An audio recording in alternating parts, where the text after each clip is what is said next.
Now, we can find loads of other instructive examples from sports. All kinds of elite sportsmen and women know that mental rehearsal, or they call it implicit practice, or even covert rehearsal, is now considered essential to alter and improve performance. Swimmers use it, skaters, weightlifters, football players, golfers, people who engage in rock climbing. Every modern coach of a competitive sport routinely suggests training in some form of mental rehearsal. And what they understand is that mental rehearsal works just as well as physical practice for creating patterns and practicing timing. We can extrapolate from the tools used by elite athletes and use them when sending our intentions. The reason this works, as all these athletes understand, is that the brain uses dual coding to process verbal and nonverbal information simultaneously. Now, many people incorrectly call this visualization, and that's wrong because of this. It implies using a mental video featuring yourself or seeing yourself through another pair of eyes. And that's not the way it's done. It's also not just positive thinking or happy thoughts. Instead, mental rehearsal imagines the sport event from the athlete's perspective, as though he or she is actually competing. In other words, it's like a mental trial run as if the event were unfolding.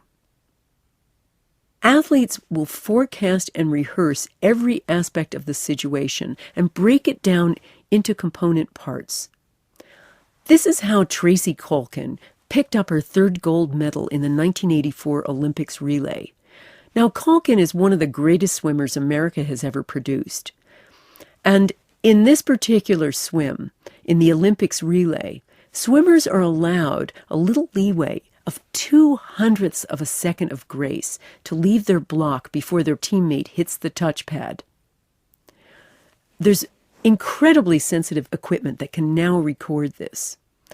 Well, Tracy ended up taking the lead in that swim and picking up her medal by diving in 1/100th of a second before her teammate hit the touchpad. She practiced that lead, that 1/100th of a second lead, every night inside her head. Here's what athletes like her do, and this is what you can try. First of all, imagine a flawless performance, whatever it is. It doesn't have to just be something that you're performing. It can be anything you're doing, anything you want to achieve.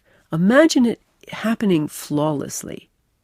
Nevertheless, work out in advance some good coping strategies if things go wrong.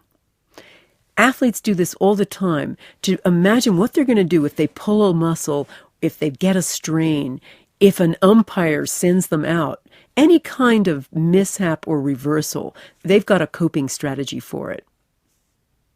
Block out doubt. Make sure that if something does come in that's an impediment, that you're able to change your internal movie. And the most important aspect of all, rehearse your victory. Rehearse attaining your objective.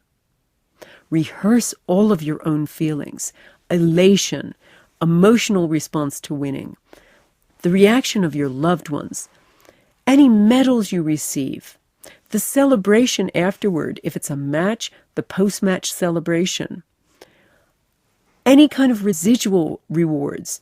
Athletes think about sponsorships all the time.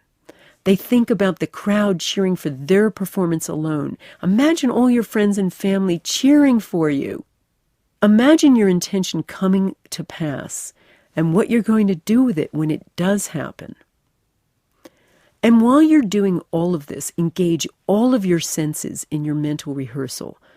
Not only visual ones, but hear it, feel it, taste it, smell it, the ambience, the surroundings. If you're in an athletic thing, you would think about your competitors, the sweat of their bodies, the sound of the applause. For athletes, another important aspect is the kinesthetic sensations, the feel of it. Study the actual place where your intention is going to take place and imagine yourself there. Athletes do this all the time.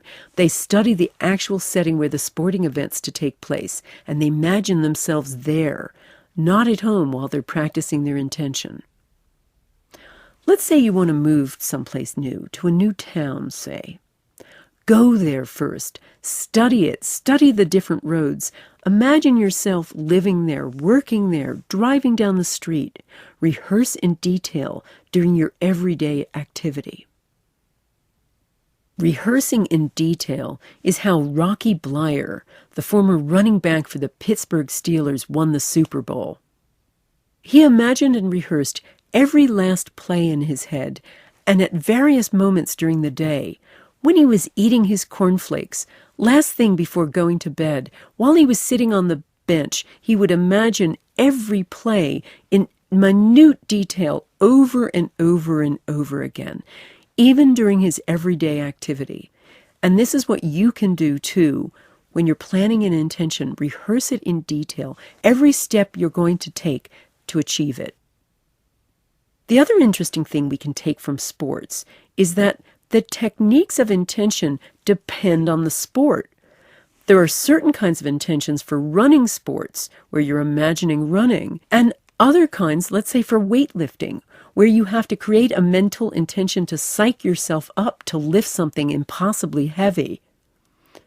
Nevertheless, no matter how different the intentions, all athletes do the same thing in one regard. They work themselves up to peak intensity. It's not a state of being calm. It's, again, entering hyperspace. When they talk about going into the zone, it's almost going into a state of altered consciousness where they're attending to every moment with every pore of their body. So we talked about dual processing, but how does this really work? And the reason it works is very simple. The brain and body are a little bit dumb. They can't tell the difference between thought and action. They can't tell the difference between movement and thought about movement. And you can see this when you look at the science of movement and the science of the brain. There's been a lot of brain research with equipment called electromyography, and that's usually referred to as EMG machines. EMG machines show the brain's instructions to the body in real time. It shows where and when it tells it to move by recording electrical impulses sent from motor neurons to specific muscles to cause a contraction. There have been some really interesting studies with skiers who have been wired up to EMG equipment while carrying out mental rehearsals. And they found when they were doing this, the mentally rehearsed runs had the same electrical impulses heading to their muscles, whether they were thinking a particular movement or actually carrying it out. There have been some other research like this, but using EEG equipment, and that's the kind of equipment that measures brain waves. These studies have found that electrical activity produced by the brain is identical whether we're thinking about doing something or actually doing it. We find it creates the same neural patterns. The nerves that signal to the muscles are stimulated, and the chemicals that result remain there for a short period of time. There have been a lot of theories as to why this would work, but one of them says it's a little bit like setting down train tracks through wild, inhospitable country. Once you do that, then a train can run through that very quickly. And similarly, when you practice something mentally, your brain already knows the route and can go through it much more quickly. It already knows where to signal. And interestingly enough, they find that mental rehearsal stimulates all of those neurons and all of those patterns, and it's absolutely identical to physical practice with one exception. There's absolutely no fatigue. Another thing that's important to take from what athletes do is to imagine yourself operating at real speed. Don't do this in slow motion.